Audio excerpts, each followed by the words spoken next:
Welcome to the Cash Flow Project Podcast.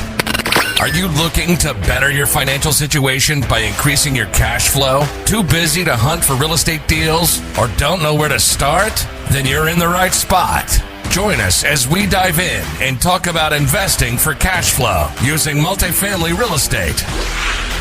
Welcome to the Cash Flow Project. I'm your host, Duke Ong with Tri-City Equity Group. With me is my co-host, Vince Gibbons. Hey Duke, how you doing today? Good. How about you? Great. Yeah, so this is pretty exciting. We're going to go into this mini education series for our listeners to just kind of take some of the mystique off of a lot of the jargon, a lot of the terms regarding multifamily real estate, regarding things like syndication, JV partnership structures. What are things like KPI? So it's going to be very informative. A lot of value going to be added over these next few calls on this education series. So this one, we're going to talk about just the basics of syndication. That's the topic of this call, and we're going to go right into Q&A format of what this thing is and everything about it. So getting right into it, what is a syndication, Duke? A syndication is a group of investors who pool their capital to acquire an asset. And this can vary between different asset types, but for our group, we focus specifically in multifamily real estate. Exactly, yeah. So syndication, it's just pooling people's money together to buy something. You can syndicate literally anything as long as everybody agrees on what the end goal is, and everybody's chipping in. That's a syndication. So for us, we do syndication for multifamily, just one of the tools that we use to acquire real estate. So what are the roles in syndications? So the first step is to decide which role within multifamily you prefer, active or passive. Active investors manage all the aspects of the asset from acquisition, management, to disposition. Active investors are often called general partners or GPs.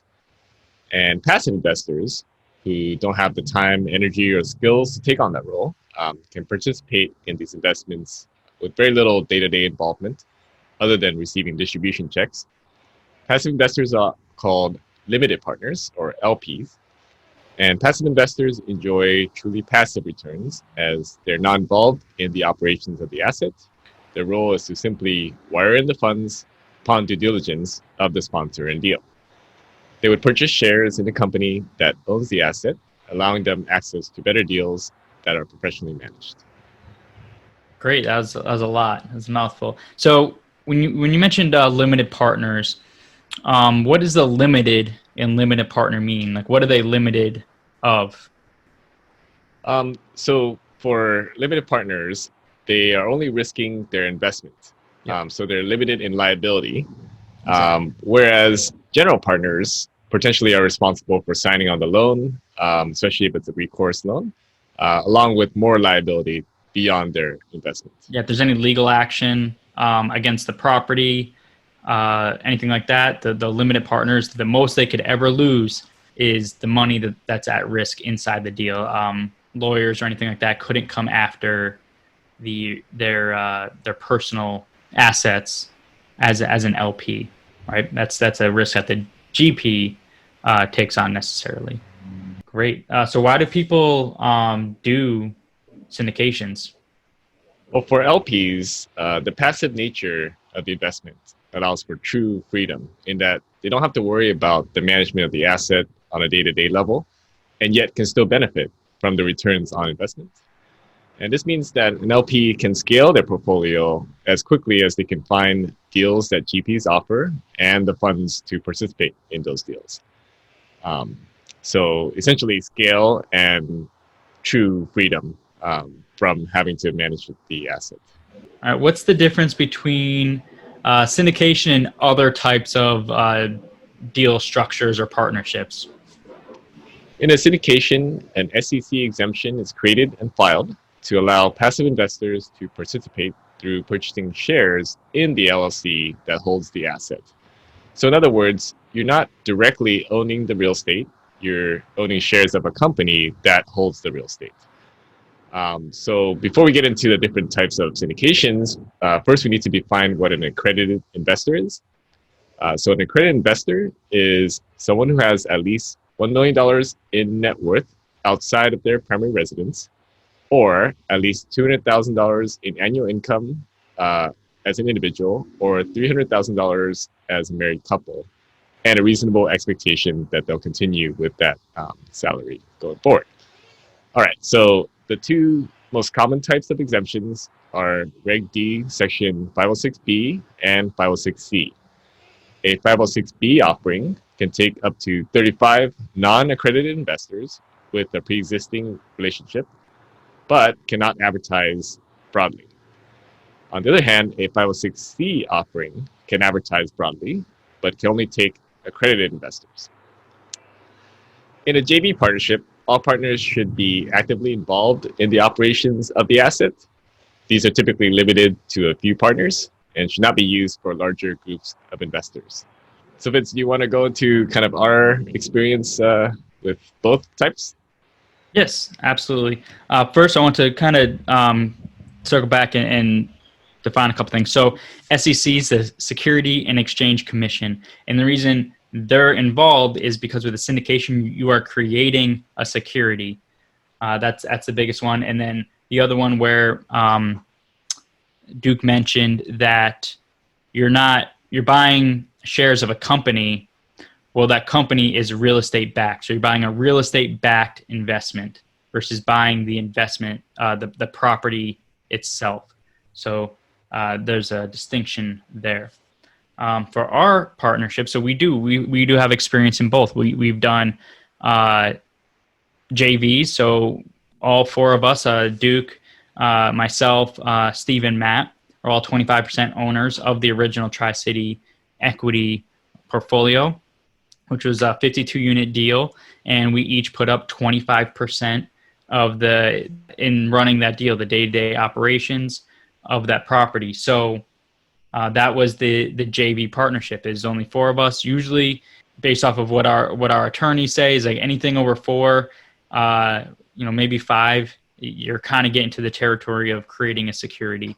And the biggest thing is that everybody needs to have a substantial role. Everybody needs to do something active in the business to keep that structure. And then going into syndication, so this last deal we just did, we scaled up a little bit to syndicating our first deal, 48 unit, and the original Tri-City partners, so us four, transitioned to that general partnership role. We brought on limited partners through our investor group of pre-existing relationships. So a lot of people that we knew, for the last couple of years, friends, family, co-workers, stuff like that, brought them in as limited partners, and we were able to close that 48 unit deal as our first syndication. So we do have active experience in both, and we're still in both deals. We're still in the syndication, and we're still doing the JV. So I want to make the point as syndication or JVs or partnerships are all just tools, are all just arrows in the quiver. There's always going to be a certain structure that fits each deal best. So it's not a one size fits all. You're not always going to do syndication. You're not always going to do JV. It's whatever makes the most sense for that deal and the investors in that deal. All right. So who is Syndications for, Duke? So a working professional or anyone who has more money than time, who wants to diversify their portfolio, perhaps away from the volatility of the stock market, can invest as a limited partner or a passive investor. So that's one type of role, is the LP. The other role is someone who wants to quit their day job and looking to real estate investing as a career, can invest as a general partner through finding and structuring the deal as an active investor. Got it. And you can be anywhere in between. Like for myself, I'm more the latter of that. I'm looking to transition out of my W-2 job, so to speak, and go into full-time operator. Where Duke, on the other hand, he's doing a bit of both. He is an LP, a limited partner on 3 deals, So he has experience there, and he's also an operator on his own deals. So there's no one size fits all. There's no black and white blueprint of this is how you're going to do it. It's just you figure out what's best for your goals, and there's a way to do it inside of a way to achieve that goal inside multifamily real estate. All right. So yeah, that was a great quick primer on syndication basics. And if you are interested in connecting with us, go to tricityequity.com to learn more. To connect with like-minded investors, join our Facebook group, Honolulu Multifamily and more. And if you found value in this podcast, please subscribe and give us a rating and review on Apple Podcasts or Stitcher. If you know anyone who might resonate with today's podcast, please share the episode with them. See you next time. All right, see ya.